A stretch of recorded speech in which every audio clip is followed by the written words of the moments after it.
They were once the one you most admired. A few years older than you saw such wisdom in them and how the world seemed to bow at their feet. They were the one you spent days on end trying to emulate in the way you carried yourself in your interactions with others. But those times are past. They were the days of your youth. You've now grown into your own person, comfortable in your own skin, as the saying goes. And who was this person you emulated so in your youth? It was your older sibling, of course. They walked on pillars of clouds in your childish mind. However, today you have a more critical eye on their behavior. For you found over the years that their impenetrable armor was built heavily on selfishness. Their character in dealing with others was a type of entitled superiority. They demanded to be treated better than the rest. And there was always a little bit of backhanded dealing in getting what they wanted. So, your emulation stopped. You each have gone your separate ways during adulthood, every now and then communicating via a phone call with small talk.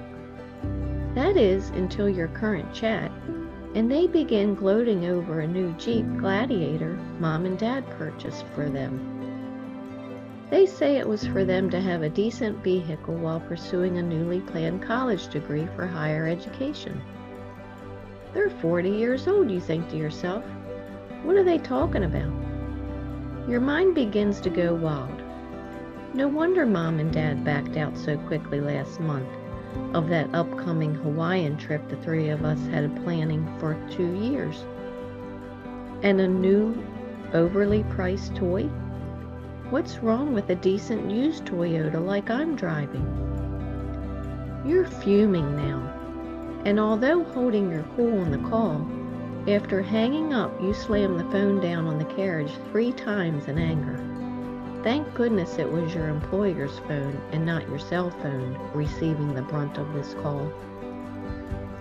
Envy and jealousy, 2 of the most gnarly, monstrous feelings that exist. Both are destroyers. Envy is not receiving what another received. It's a 2-party mental game with unfairness filling your mind. Jealousy is the fear of losing something to another, typically a rival, so it's a 3-party game.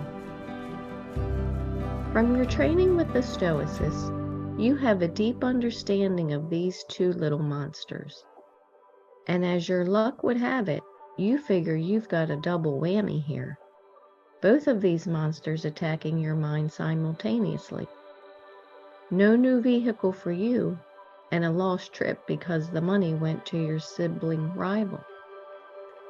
However, as you gain your composure, you realize what a blessing it is to you that the sibling is receiving some of the parent's worldly wealth in order to improve theirself.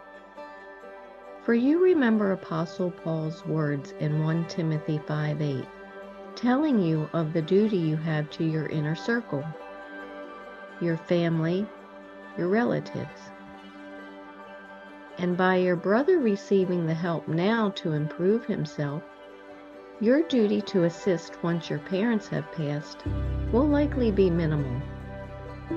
So instead of fighting the little monsters in your mind, you send your sibling a congratulation and best wishes card in their new endeavor.